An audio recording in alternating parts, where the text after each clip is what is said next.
ምን አደረኩ? ታውቋቸው። አይ let them go። ምክንያቱም በጣም አስፈላጊ ነበረ።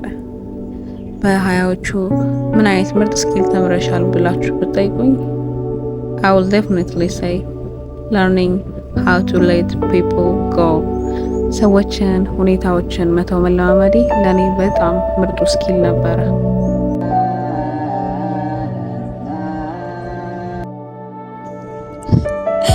It was not easy. I swear to God. ዛሬ ላይ ሆኜ ሳስበው ዘወይ የተማርኩባቸው ረጅም መንገዶች ቀላል አልነበሩ፣ ግን ሳምሃው ተምሬያለሁ። ዛሬ ላይ ድሬን የሚያደርገኝን ኤነርጂ ከሩቅ አይቼ መለየት እችላለሁ እና ሰላሜ ከብዙ ነገር ስለሚበልጥ ተዋቸዋለሁ፣ ከሩቅ አይቼ እርቃቸዋለሁ። I really let things go።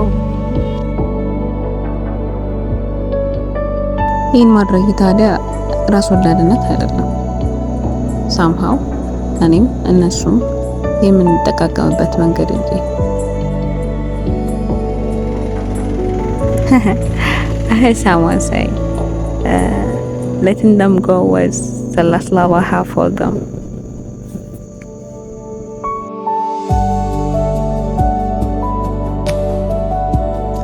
አንዳንዴ ምን ሰማለው ሌቲንግ ጎን ሰዎች ከጎስቲንግ ጋር ሲያመሳስሉ ሰማለው which is completely wrong። ስንተው መሆን ያለበት with closure፣ ሰላማዊ በሆነ መንገድ even ድብድብም ቢኖረው ግን closure ሊኖራቸው ይገባል። you owe them ያንን ነገር፣ ምክንያቱም የነዛ ሰዎች የህይወታቸው አካል ነበራችሁ።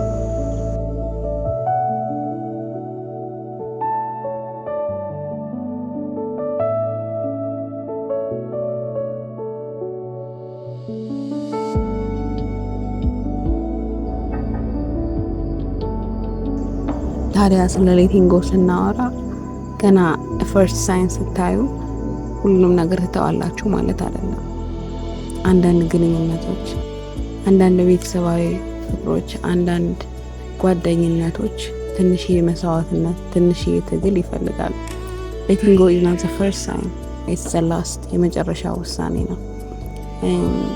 ያ በህይወታችሁ እንደሱ አይነት ግንኙነቶች አሉ እና I have to fight for this one የምትሉት ማለት ነው። ግን ደግሞ ብላችሁ ካቃታችሁ ተዋላችሁ ማለት ነው። you will say አሁን ይበቃኛል፣ it's time to let go። አሁን ይህን ነገር ልተው ይገባል፣ አሁን እኚህ ሰዎች ልተዋቸው ይገባል። you will know somehow የራሳችሁ ኤነርጂ የራሳችሁ ውስጥ ጊዜው ሲሆን እነዛን ሰዎች እነዛን ነገሮች ለመተው ውስጣችሁ ይነግራችኋል ማለት ነው። ሉና ነበርኩ። ደህና ቆዩ፣ ደህና ሰንብቱ።